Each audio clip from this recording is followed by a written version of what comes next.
Coucou tout le monde, j'espère que vous allez toutes et tous bien. Je suis super contente de vous retrouver pour cette petite capsule pour les énergies sentimentales pour le mois d'octobre, pour le signe du cancer. Alors n'hésitez pas également à aller regarder votre ascendant et votre signe lunaire. Et pourquoi pas votre signe qui se situe dans votre Vénus le jour de votre naissance pour avoir des infos complémentaires dès que les vidéos seront en ligne et disponibles bien sûr. Alors surtout n'oubliez pas que ce sont des énergies générales. Prenez uniquement ce qui résonne par rapport à votre situation actuelle et surtout par rapport à votre cœur. Donc c'est parti les cancers, allons voir un petit peu quelles sont vos énergies pour le sentimental, pour l'amour. La couleur pour ce mois-ci pour vous sera le noir. Je plonge dans l'inconnu avec curiosité et confiance. C'est tout un programme.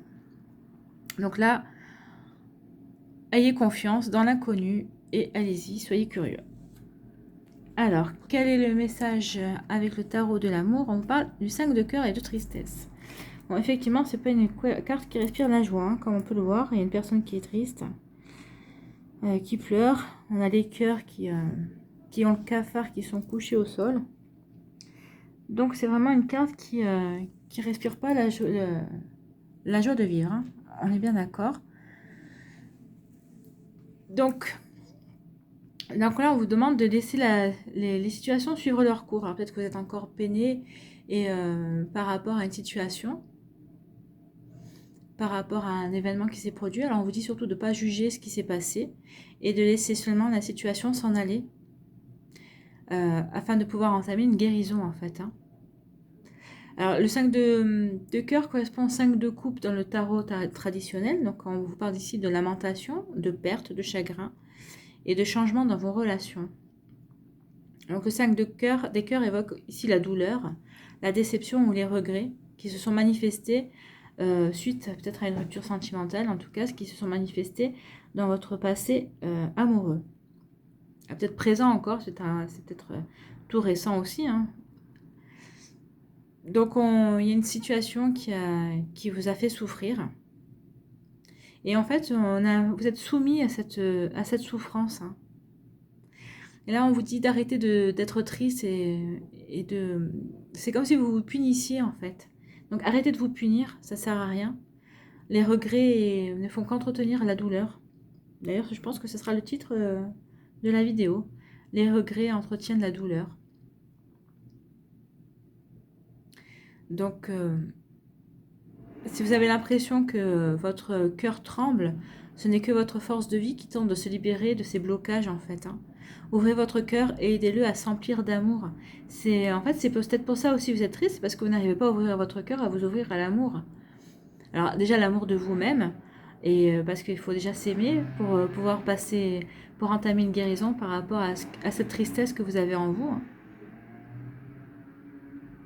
Donc laissez votre cœur s'emplir d'amour.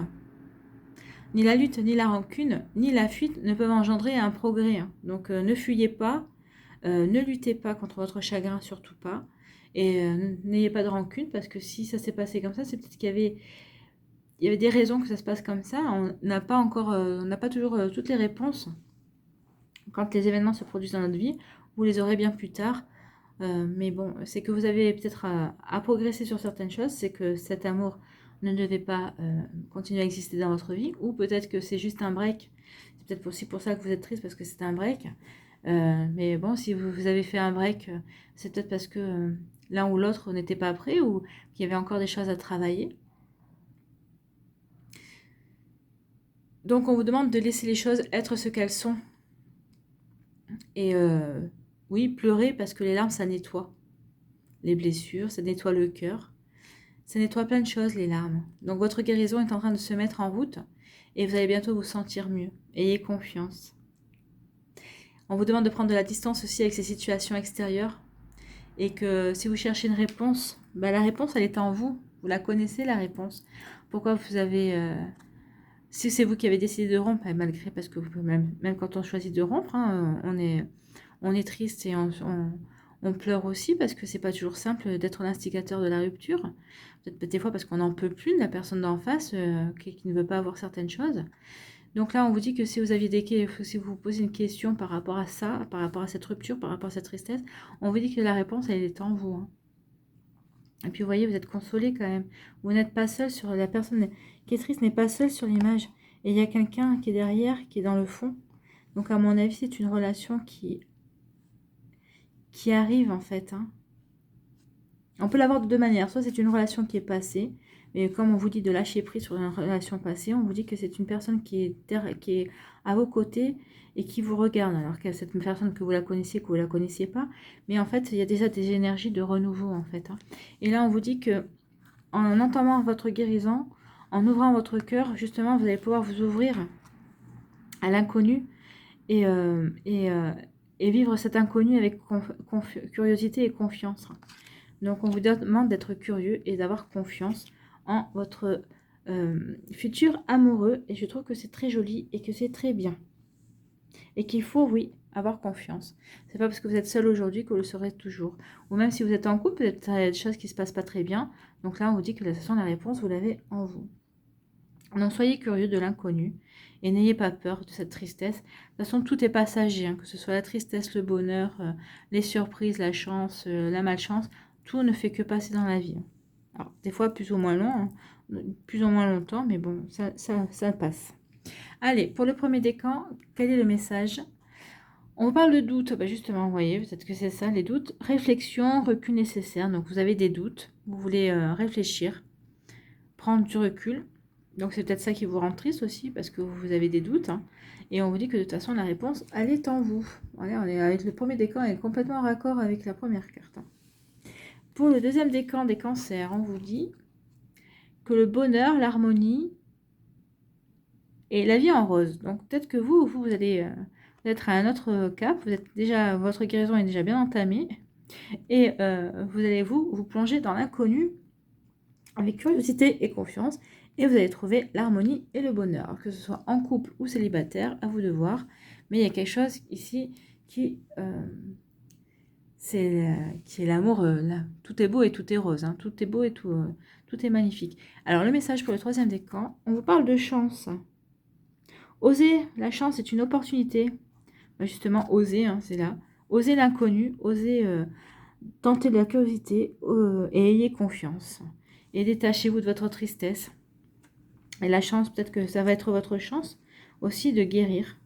Donc peut-être que la personne qui partage votre vie est votre chance de guérir, peut-être d'une trahison passée, d'une blessure passée, quelle qu'elle était cette blessure. Et si vous êtes célibataire, peut-être que vous avez rencontré une personne qui va vous permettre justement, alors peut-être que vous avez entamé cette guérison, mais qui va vous permettre d'accélérer la guérison que vous avez commencée. Allez, on va aller voir un petit conseil des fées pour ce mois d'octobre pour les cancers. Ah bah cette fois-ci, elle a volé et je l'ai vue. C'est bien. Alors, on nous dit dette réglée. Dites adieu aux lourdes dettes qui pèsent depuis longtemps sur vous et votre vie. Alors voilà, peut-être que cette tristesse, justement, c'était pour régler une dette karmique. Peut-être un karma. Donc de toute façon, on vous dit que cette tristesse, si vous la vivez encore ou si elle est en train de s'estomper, c'était peut-être une dette à régler par rapport à une vie passée, une vie antérieure, si vous croyez à la réincarnation. Mais si vous regardez ce genre de vidéo, c'est que vous y croyez. Donc là, on vous dit que la dette vient d'être réglée et que vous allez pouvoir passer à autre chose. Allez plonger dans l'inconnu avec curiosité et confiance. Et voilà, je vais finir sur ces quelques mots. J'espère que cette guidance vous a plu. Merci d'avoir pris le temps de regarder et d'écouter cette vidéo. Prenez soin de vous les cancers. Je vous souhaite un mois d'octobre plein d'amour et plein de douceur. Je vous embrasse et je vous dis à une prochaine vidéo. Bye bye les cancers.